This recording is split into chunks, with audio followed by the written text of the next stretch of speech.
Welcome to daily blog. আজকের blog হচ্ছে blog 46, অর্থাৎ 46 নম্বর দিন, 46 নম্বর ব্লগ। আজকের তারিখ হচ্ছে বৃহস্পতিবার। এখন কারেন্টলি বাজে হচ্ছে 11:40।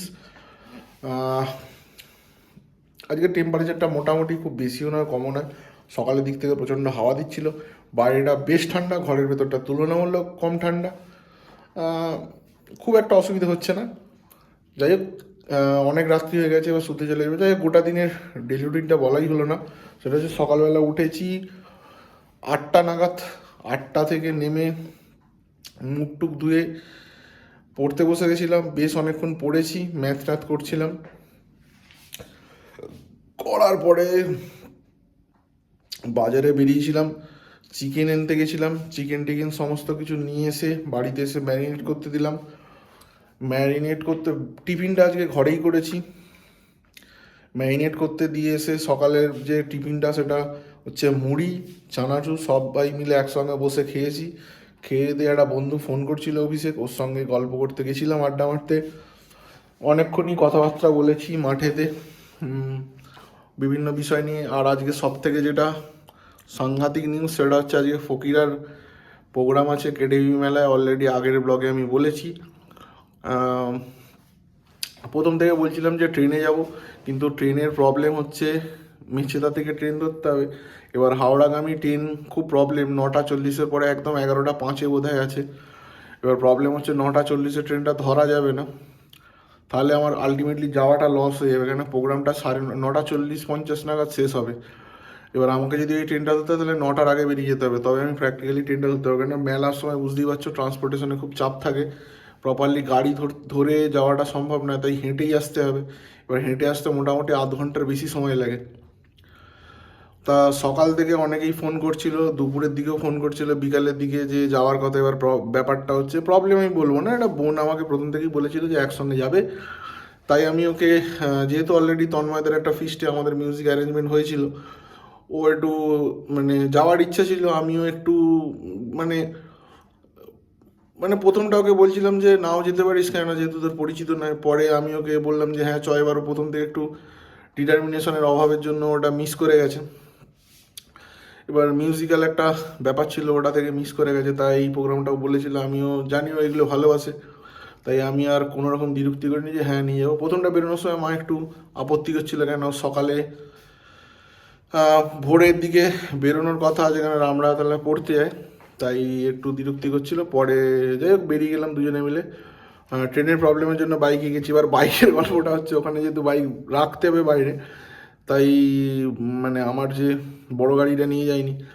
এবার প্রবলেম হচ্ছে ছোটো গাড়ির কাগজপত্র ছিল না, শুধু লাইসেন্সটা নিয়ে গেছি, কোনো কাগজপত্র নিয়ে যাইনি। এটা একটা মেন্টাল প্রেশার যে যদি পুলিশ টুলিশ, আর কোলাঘাটে তো প্রচুর পুলিশ, নর্মালি প্রচুর পুলিশ থাকে, আর মেলার সময় তো প্রচুর পুলিশ থাকবেই।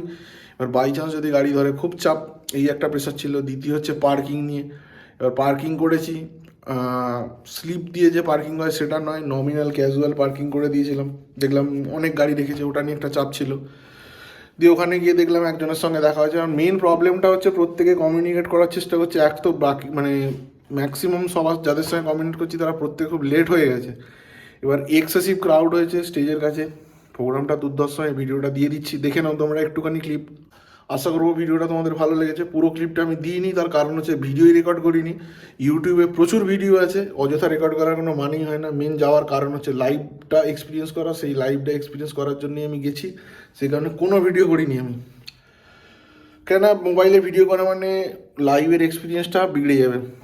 এবার মেন ম্যাটারটা হচ্ছে ওরা বারবার, যারা আমার বন্ধুবান্ধবরা গেছিলো তারা এমনি তো লেট করেছে, তারপর আমি স্টেজে চলে গেছি, প্রচণ্ড সাউন্ড আসছে, শোনা যাচ্ছে না। তারপর মেন প্রবলেম হচ্ছে কমিউনিকেশনে খুব প্রবলেম হচ্ছিলো, নেটওয়ার্কের সিগন্যালিংয়ের খুব প্রবলেম হচ্ছিলো, কারোর সঙ্গে প্রপারলি কথাবার্তা বলা যায় না। যাই হোক লাস্টে কথাবার্তা হলো, কিন্তু আমি একদম শেষের দিকেই কন্ট্যাক্ট করেছিলাম, বেরিয়ে গেছি স্টেজ থেকে। প্রতিবারের মতো এর আগেও যখন গেছিলাম, মানে শেষ গানটা হতে হতে আমি বেরিয়ে চলে যাই, কেননা শেষ গানটা হওয়া মানে পুরো ক্রাউডটা ব্রাস্ট করবে, পাস্ট করা মানে আর ওখান থেকে প্রপারলি ঠিকঠাক করে বেরোনো যায় না। এবার সিঙ্গেল থাকলে কোনো ব্যাপার না, তুমি বেরিয়ে গেলে গাড়ি নিয়ে বেরিয়ে চলে গেলে কোনো প্রবলেম নেই, কিন্তু আরেকজন থাকলে খুব ইজি চান্স আছে যে মিস আপন হয়ে যাওয়া আর কি, হারিয়ে গেলে খুব সমস্যা হয় আর কি। এবার ওই সিচুয়েশানে এত ক্রাউড খুঁজে পাওয়াটা খুব কমপ্লিকেটেড, তাই মোটামুটি আমি আর বোনকে নিয়ে বেরিয়ে গেলাম। বেরিয়ে গিয়ে ওখান থেকে মোটামুটি 9:35 নাগাদ বেরিয়েছি, বেরিয়ে ওখান থেকে বোনকে নিয়ে তারপর বাইক টাইকে করে এলাম। তার দেউলটিতে এসে মাকে একবার ফোন করে দিলাম যে হ্যাঁ পৌঁছে গেছি। এবার আসার সময় মেন ভুলটা আরেকটা হয়েছে, সেটা হচ্ছে ঘোড়াঘাটা দিয়ে ফিরেছি। এবার মেন প্রবলেম হচ্ছে দুর্লভপুর লেভেল ক্রসিং, যেটা দিয়ে আসি অ্যাকচুয়ালি বাগনান দিয়ে, সেই প্রবলেমটা হচ্ছে ওর ক্রসিংয়ে প্রচণ্ড টাইম ধরে ফেলে রাখে। এবার ঘোড়াঘাটার ক্রসিংটা মোটামুটি তাড়াতাড়ি খুলে দেওয়ার কাছে মেন রোড প্লাস স্টেশনের পাশে। এর প্রবলেমটা হচ্ছে ঢুকে তো গেছি, আমি তো আমার খেয়াল নেই যে দুর্লভপুরের সঙ্গে যে ঘোড়াঘাটার কানেকশন পয়েন্টটা আছে ওখানে একটা ব্রিজ আছে, ওই ব্রিজটায় কাজ চলছে। এবার আমি জানি অনেক দিনই ব্রিজের কাজ চলছে, কাজ কমপ্লিট হয়ে গেছে, কিন্তু গিয়ে তো দেখছি কাজ তো পেন্ডিং হয়ে গেছে। এবার আমি তো বুঝতে পারছি না যাওয়া যাবে কি না। এবার প্লাস এত রাত্রি হয়ে গেছে, 10:15-20 হয়ে গেছে। যাই হোক, একটা লোক সাইকেলে করে গেল, তাকে আমি জিজ্ঞাসা করলাম যে যাওয়া যাচ্ছে কিনা। সে তো কী বললো শুনতেই পেলাম না এত দূর থেকে। তারপর আমি নিজে হেঁটে দেখে এলাম। ছোটোখাটো একটা স্পিতি ভ্যালি বা লাদাখের মতো যেমন হয়, সাংঘাতিক মানে অফরোড একটা মানে সিচুয়েশান ক্রিয়েট হয়েছিল। পুকুরের পাশ দিয়ে একটু এই পাশ বাস করলে গাড়ি নিয়ে পুকুরে পড়ে যাবো। দিয়ে মোটামুটি ওখানটায় চালিয়ে এলাম একাই, বোনকে বললাম হেঁটে চলে, বললে ওখান থেকে এসে বাড়িতে চলে এলাম। বাড়িতে এসে খাওয়া দাওয়া কমপ্লিট হয়ে গেছে।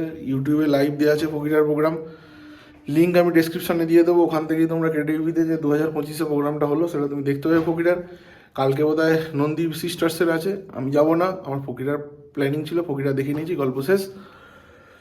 যাই হোক, ডেসক্রিপশানে থাকবে, তোমরা যদি দেখতে চাও দেখে নিতে পারো। আমি আশা করবো তোমরা প্রত্যেকেই দেখেছো প্রোগ্রাম, বা হয়তো অনেকেই দেখেই থাকবে লাইভে, মানে আমার মতো গিয়ে হয়তো দেখেই এসেছো।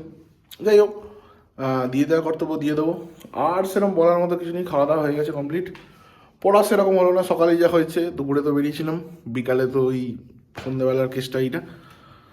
রাত্রে খাওয়া দাওয়া হয়ে গেছে কমপ্লিট, মাংস ছিল একটু খেয়ে নিয়েছি, সকালে তো মাংস ছিল। দিয়ে এবার ঘুমাতে যাবো, অল কমপ্লিট। আজকের মতো ভিডিওটা এখানেই শেষ করে দিচ্ছি, দেখা হচ্ছে নতুন ভিডিওতে কালকে। ধন্যবাদ, শুভরাত্রি।